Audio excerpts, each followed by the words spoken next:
Good morning, good evening, good afternoon, wherever it is you happen to be.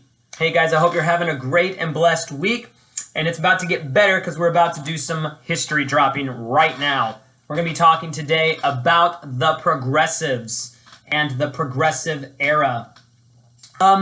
This is a very interesting period of history.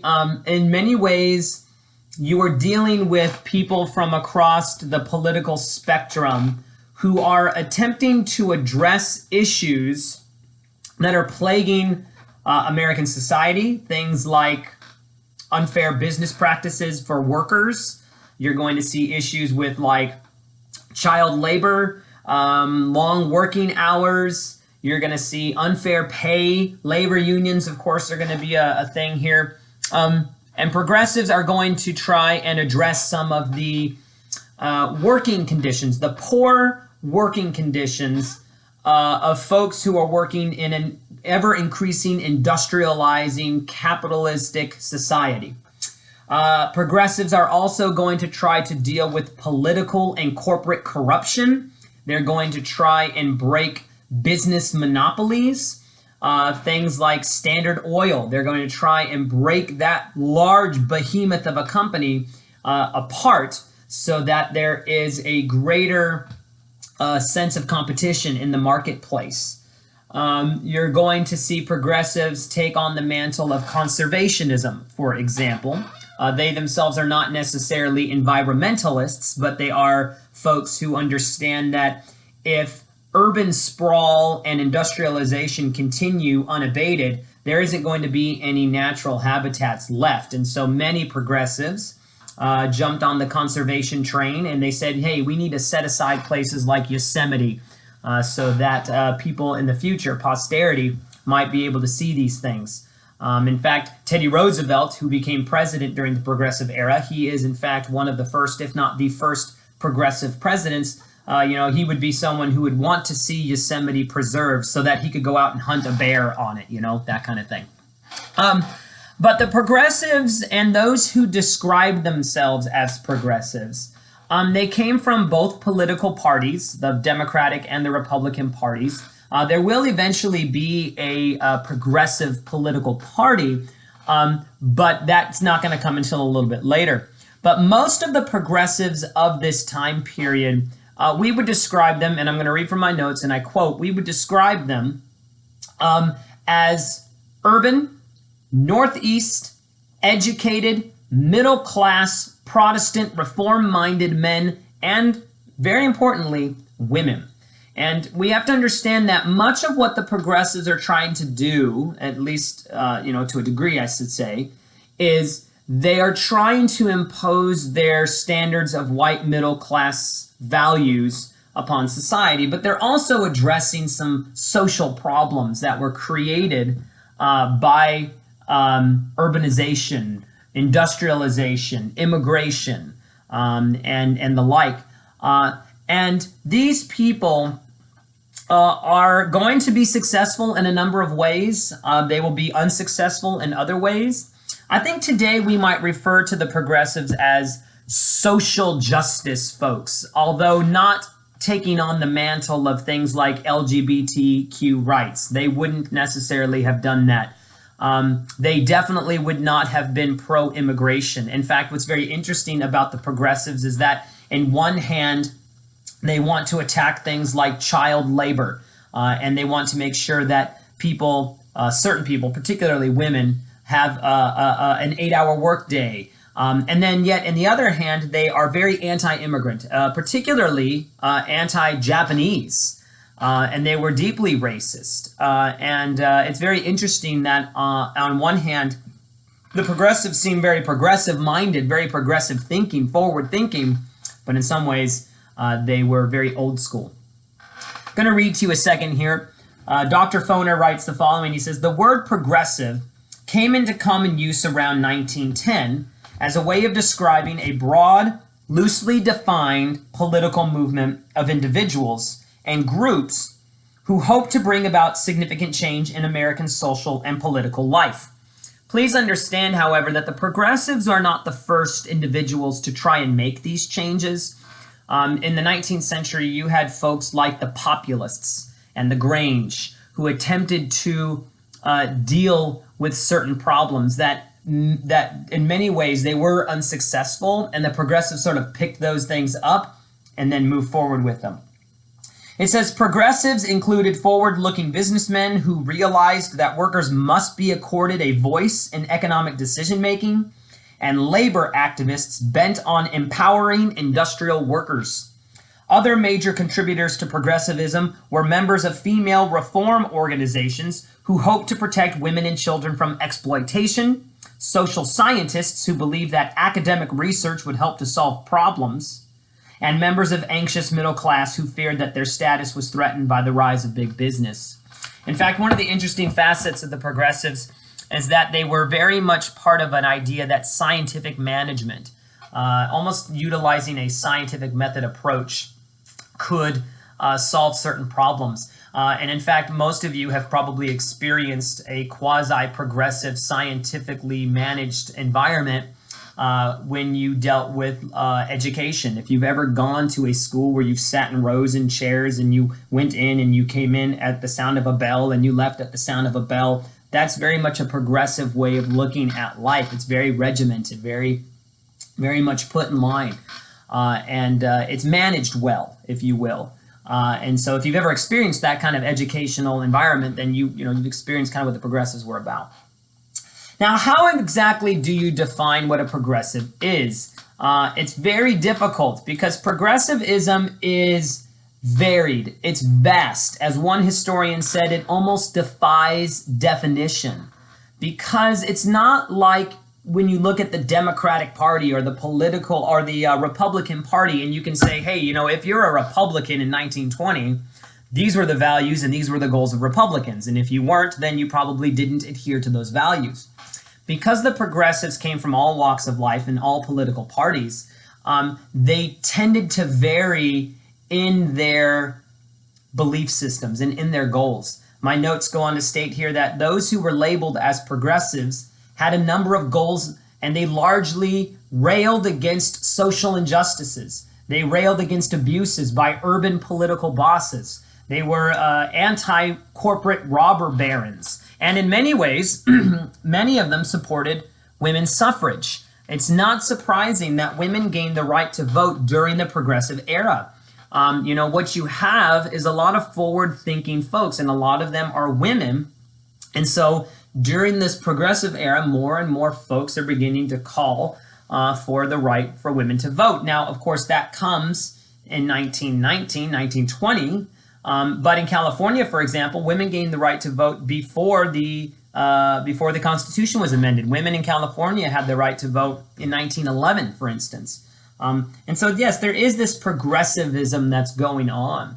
But let me give you kind of just a base definition of who or what a progressive was, or at least define some of the facets or aspects or characteristics of a progressive. Okay, and again, I'm looking at my notes.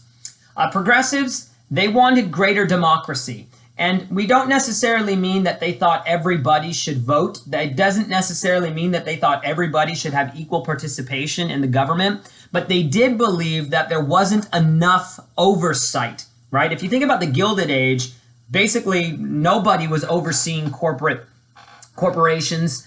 And for the most part, people just sort of had a laissez-faire, hands-off approach. During the progressive era, progressives said, no, not only does the federal government need to have greater control over what's going on in American society, but we need to have greater democracy on the state and local levels as well. What we need to do is to give people, you and me, everyday people, the power to invoke political change if necessary.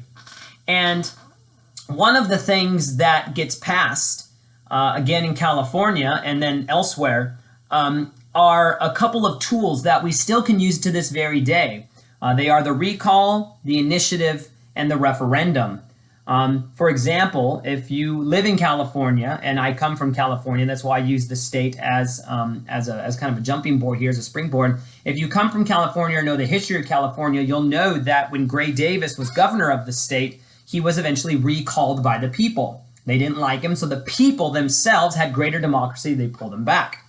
If you've ever gone into a shopping center before and you've had people standing outside asking you to sign a petition so that they could get something on the ballot so that you can vote on it, that's part of this process as well. That is a progressive tool. It's the idea that, hey, we the people want a law to be passed, but the state or the federal agencies aren't doing that, so we the people are going to implement those processes ourselves. That's an idea from the progressives, right? The progressives wanted larger government on all levels, far more than the Gilded Age had been giving. Remember, Gilded Age is hands-off. Progressives are more hands-on, okay? They wanted continual regulation of big business, and they wanted to control, to a certain degree, social injustices for the working poor. One of the things that really punctuates the progressives as being very different from folks during the Gilded Age is that the progressives sort of rejected the ideas of social Darwinism. Coffee break. Wonderful.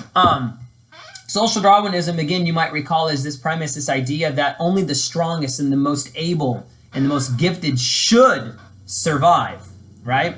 Should be able to be successful. And therefore, there should be no handouts. Progressives tended to reject that idea. And the idea among progressives is that,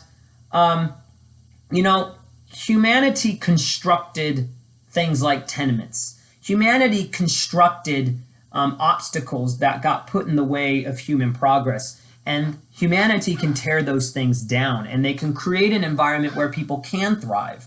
That is a very different way of thinking from the previous time, from the previous period of history. You're going to see progressives address these types of issues. We're going to be talking about Hein photos in this course. And Hein took a number of photos of child laborers. And what he was what we would call a muckraker.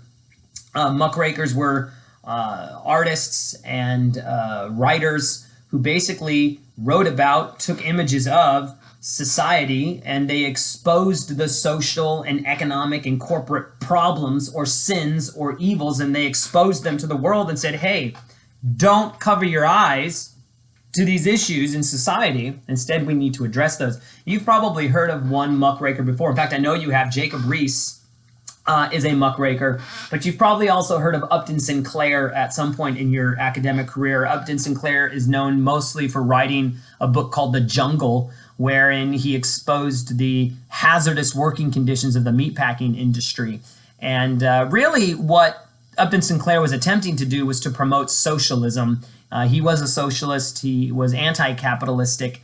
And so he was trying to promote socialism, and the way that he was trying to do that was by showing how rampant capitalism really created an environment where the meatpacking industry and other industries as well were poorly run. They were unsanitary. I mean, he's talking about rat excrements and fingers and all of that getting chopped up and getting put into your sausage, and then you eat it, right?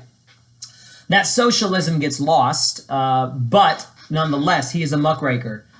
Jacob Riis is a muckraker. Hein is a muckraker. At any point, the muckrakers are important because they're going to expose some of these issues. Okay, how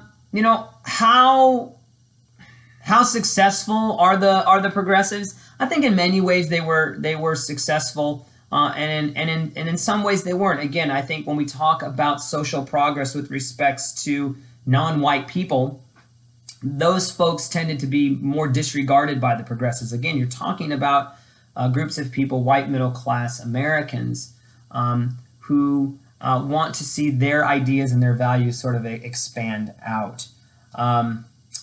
So that's kind of a broad overview. I want to end by just reading this brief portion.